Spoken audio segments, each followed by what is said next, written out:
Hi y'all, Dr. Julie here. I wanted to do a parent edition of Periods 101.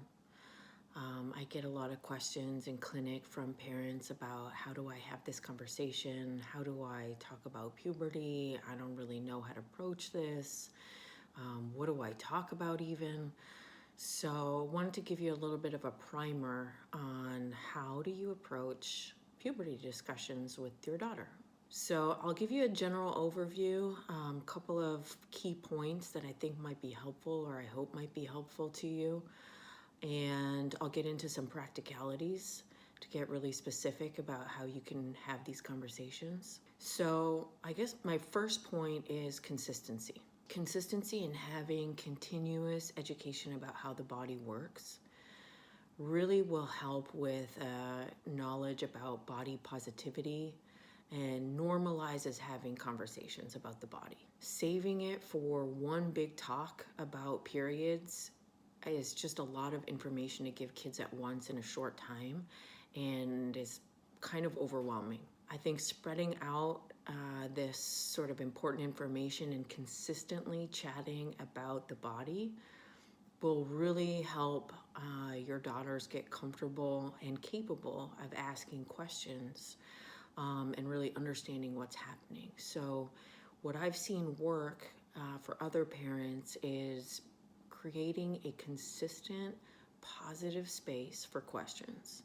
And trust me, they will come. If you create the space, they will ask questions. The second thing is to get ahead of it. So normalize talking, normalize sharing, normalize body changes, normalize your discussions and your openness to talking. That will definitely help them feel comfortable, and you also feel comfortable talking with them about topics about the body. So number 1 point is consistency. Number 2 point, start early. By the time kids are reaching puberty, they really should be prepared for what's coming. They should be prepared for the changes that are coming. No girl wants to start having a period at school and not be prepared and not know what's going on. It shouldn't be a surprise. Their friends will be discussing it at school, and so really they need accurate, normalized discussions with compassion. So start early, get ahead of it. Number 3 point, try as much as you can to paint menstruation in a positive light. How you talk about it will absolutely influence what they feel about it and about themselves.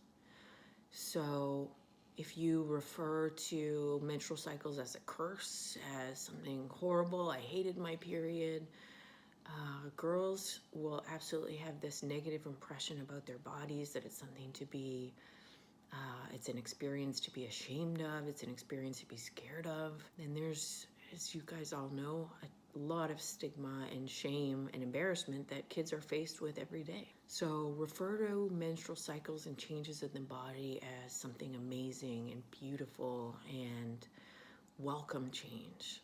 Emphasize that it's absolutely a normal, natural part of life. And honestly, this is important for young boys too. Boys should also be familiar with the human body, not just their own body, but girls' bodies too. Normalizing menstruation to boys is just as important as creating a healthy, normative atmosphere for developing kids, girls or boys. All right, so those were the general points, and let's give you some talking tips. So also really important to brush up on your own menstrual knowledge. General knowledge is important. How does the body work? What are ovaries? What is a uterus? How do the ovaries start producing hormones?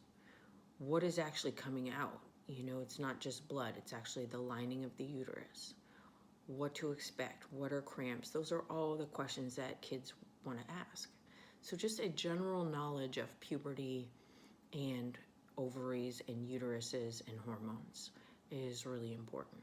So when to have these conversations? Remember, we said consistency, create the opportunities, normalize the conversations about body changes. There's lots of opportunities to talk about the body changing that can start really early.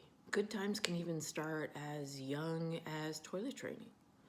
right? For young girls, they need to learn how to wipe from front to back. That's a good time to talk about anatomy, to make sure that they are naming the parts correctly, to understand where urine comes from, to understand what all the different holes are.